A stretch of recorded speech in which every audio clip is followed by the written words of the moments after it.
네, 안녕하세요. 체스입니다. 10월 1일 금요일 국내 증시 어떻게 흘러가고 또 어떤 종목들을 눈여겨봐야 될지 간단하게 체크해 보도록 하겠습니다. 일단 전일 미증시 같은 경우는 다우산업 마이너스 1.59%, 나스닥 마이너스 0.44%, 양지수 다 하락 마감했습니다. 최근에 국채금리가 상승했기 때문에 미증시가 흔들거린다, 금리 인상 가능성, 이런 것 때문에 하락했다라고 하는데, 정작 어제는 미국 국채금리가 하락했습니다. 그래서 장 초반 미증시 분위기는 나쁘진 않았어요. 근데 장 중반부터 혼조세를 보이더니 집에 갔죠. 아직까지는 나스닥이 121선을 지켜주고 있는 모양새기 때문에, 그리고 위에 갭자리를 만들어 놨기 때문에, 만약에 나스닥 이 자리 안 만들고 빠졌으면 우울하다 했을 텐데, 어쨌든 61선에서 61선 이 자리에 저항 구간이지만 여기에 갭자리를 만들어 놓고 지지선을 아래로 깔고 있는 상황이기 때문에 아직 미증시가 아주 위험한 상황이고, 세계 경제 큰일 났다, 당장 도망쳐, 요 정도 수준까지는 아니라고 보고 있습니다. 국내 증시 같은 경우도 어저께 코스피 같은 경우도 여전히 갭자리 못 메꿨어요. 코스피 상승률 그렇게 높지 않았고요. 코스닥 같은 경우도 갭자리 못 메꿨을 겁니다. 얼추 거의 다 메꾸긴 했는데, 코스닥 같은 경우는 코스피가 아직 여유가 좀 있는 상황이라서, 일단 어제 미증시가 빠지긴 해서 국내 증시 시초에는 조금 뜨뜻미지근한 반응을 보여줄 수는 있겠죠. 게다가 금요일이니까. 근데 그렇게 우려할 정도로 막 시장이 막 빠지거나 그렇게 될 가능성은 그리 높지 않다라고 보고 있습니다. 일단 이슈들을 조금 체크해 보자면, 어저께, 그저께죠. 제가 이제 그저께 영상에서 말씀드렸던 거, NC소프트. NC소프트 같은 경우는 어제 쇼케이스에서 상당히 많은 얘기를 한 것 같더라고요. 기존에 사업하고 있는 방향성 자체를 틀 만큼 기존 리니지 게임들도 이거 안 하겠다, 저거 안 하겠다, 앞으로 이렇게 거의 반성문 제대로 쓴 것 같아요. 그러면서 시장이 거기에 대해서 조금 긍정적으로 받아들인 것 같습니다. 볼린저 밴드 하단선으로 회복을 하진 못했지만 하단선 위로 올라오려는 모습 보여주고 있거든요. 볼린저 밴드의 특성, 볼린저 밴드 하단을 이탈하면 차선을 이탈한 거죠. 하단 타고 계속 내려가는데, 만약에 지금 NC소프트가 이 볼린저 밴드 하단선 위로 다시 올라와 줄 수만 있다면 상단선까지는 가지 못한다라고 해도 한 65만 원 정도까지는 추가 상승폭 보여줄 수 있을 거라고 보고 있습니다. NC소프트가 어찌 보면 게임주의 대장격인 종목이잖아요. NC소프트가 그렇게 올라가게 되면 다른 게임주들은 사실 크게 상관은 없지만 게임주 전체에 훈풍이 불 수도 있다. 요렇게 생각하시면 될 것 같아요. 어쨌든 NC소프트는 지금도 자리가 매력적인 자리입니다. 주봉상 241선, 월봉상 지지할 곳 지지받았기 때문에 반등 가능성 있는 자리니까 참고하시면 될 것 같아요. 애초에 이거 급등하기 전에 말씀드렸으니까 가지고 계신 분들은 그렇게 대응하시면 될 것 같고, 신규 진입하시는 분들 입장에서는 이 주봉상 241선 여기만 잘 체크하시면 될 것 같습니다. 자, 그리고 북한이 정말 얘네는 왜 그러나 모르겠어요. 너무 고마워 항상. 어제 미사일을 쐈더만요. 대북주 우리 또 수익 보라고 하는 거야? 안 그래도 우리 어제 대북주 다 팔았잖아요. 와, 대북주 다 팔았는데 미사일을 쏴줬대요. 그래서 신원?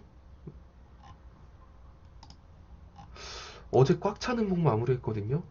아침에 뉴스 따고 만약에 이렇게 다 개파락해주면 너무 좋을 것 같지 않아요? 대북주들 일신석재, 대북주 일신석재, 신원, 대아티아이, 아난티, 지금 차트 보시면은 전부 다 거의 꽉 찬 음봉이거든요. 근데 어저께 북한이 미사일 쐈대. 약간 여기에 대한 불안 심리. 이거 북한 애들은 맨날 저런단 말이야. 이거 남북 정상회담도 안 일어나고 막 그러는 거 아니야? 이런 불안감이 계속 생길 수 있겠죠. 따라서 만약에 오늘 시초에 대북주가 개파락했다. 어디다 절을 해야 되냐? 이거 북한 쪽에다 절하긴 좀 그렇고, 그 회사 방향에 절하고 그때부터 이제 본격적으로 모아가는 걸로 생각하시면 됩니다. 아직 아난티랑 신원이 갭자리가 남아 있어요. 이게 단순한 갭자리면 그냥 갭자리 있을 수도 있지 하고 넘기겠지만, 문제는 이게 일반적인 갭자리가 아니라 주봉 갭자리이기 때문에 반드시 기필코 때려 죽여도 이 갭자리 무조건 메꿀 거예요. 이걸 알아야 돼요. 무조건 이 갭자리 메꾸긴 할 거예요. 더 올라갔다 메꿀 수도 있고 메꾸고 갈 수도 있겠지만, 메꾼다라는 사실을 알고 있으면 현 구간에서 많은 물량을 담을 수가 없어요. 물론 아래에서부터 모아오신 분들은 뭐 본 물량이 남아있기 때문에 큰 문제가 없지만 현 시점에서 대북주 엄청나게 매력을 느껴서 들어간다라고 하더라도 이 갭자리를 메꾸는 시점부터 본 물량을 들어가기 시작을 해야지 지금부터 그렇게 섣부르게 막 몰빵하고 이럴 단계는 아닙니다. 오늘 개파락하면 완전 땡큐긴 하죠. 근데 그렇다 한들 아래 갭자리 완전히 메꾼 건 아니라서 이제 개파락하면 조금 더 많이 담고 여기 메꾸면 왕창까진 좀 그래. 그렇게 담아야지 라는 생각으로 접근하시면 될 것 같습니다. 자, 또 10월부터 위드 코로나 시행한다고 했죠. 그래서 뭐 여행 관련주, 항공사 관련주들, 뭐 대한항공, 아시아나, 대한항공 어떻게 됐니? 나쁘지 않죠. 뭐 대한항공은 뭐 자세하게 말할 필요가 없을 것 같아요. 옛날에도 많이 말을 했던 종목이어서. 뭐 노랑풍선, 모두 투어는 어떻게 됐을까?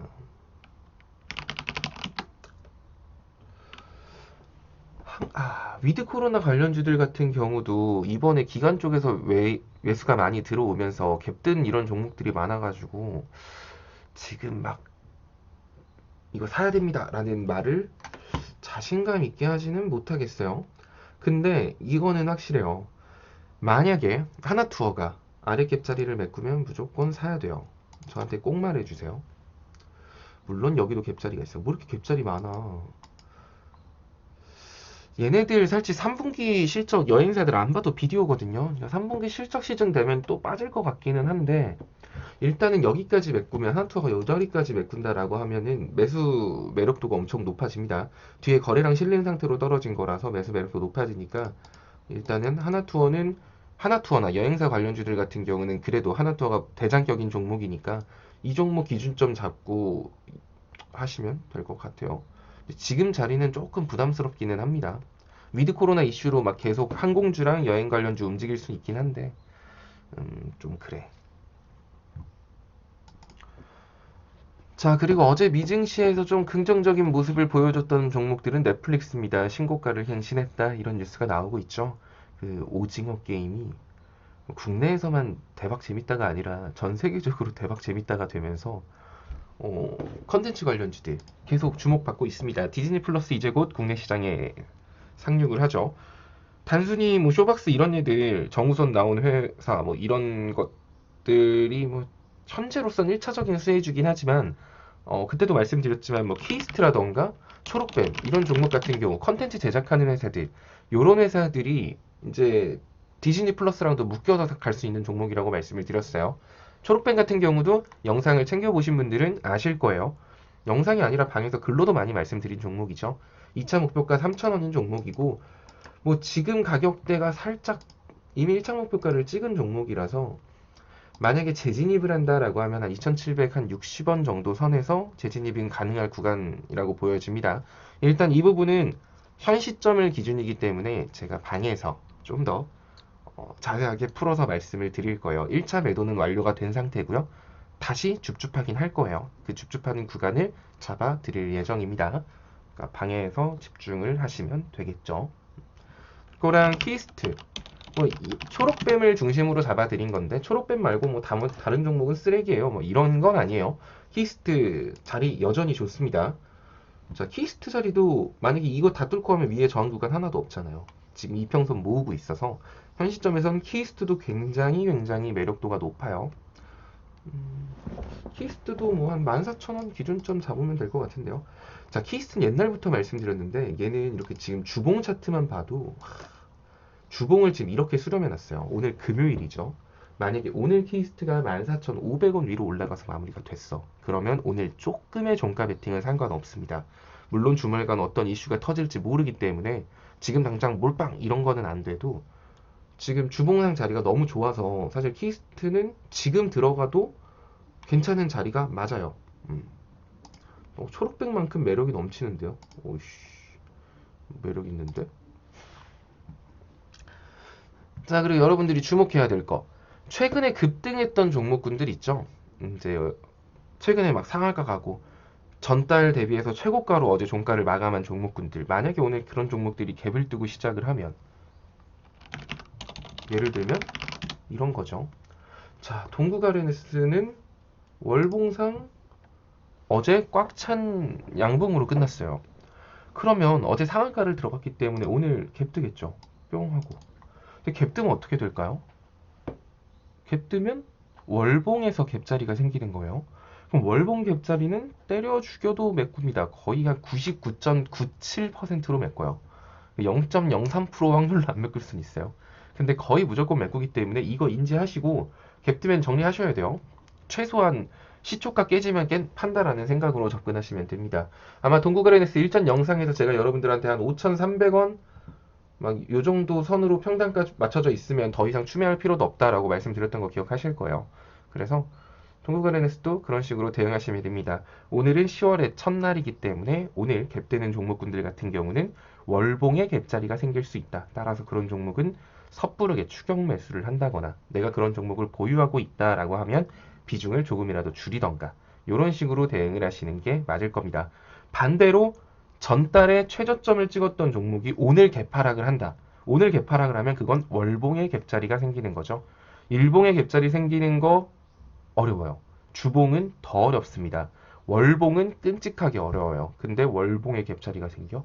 이거는 어마어마하게 좋은 거기 때문에 10월 1일 첫째 날, 매달 첫째 날은 이런 식으로 월봉 갭자리 떨어진 종목들 체크해보고 줍줍하는 것도 나쁘진 않을 겁니다. 제가 장 초반에 저도 체크를 해서 여러분들한테 방에 남겨드릴 테니까 참고하시면 될 것 같습니다. 자, 9월 마무리 됐고요. 10월 한 달 다들 화이팅 하시고 한 주 마무리인 금요일 마무리 잘 하시기 바랍니다.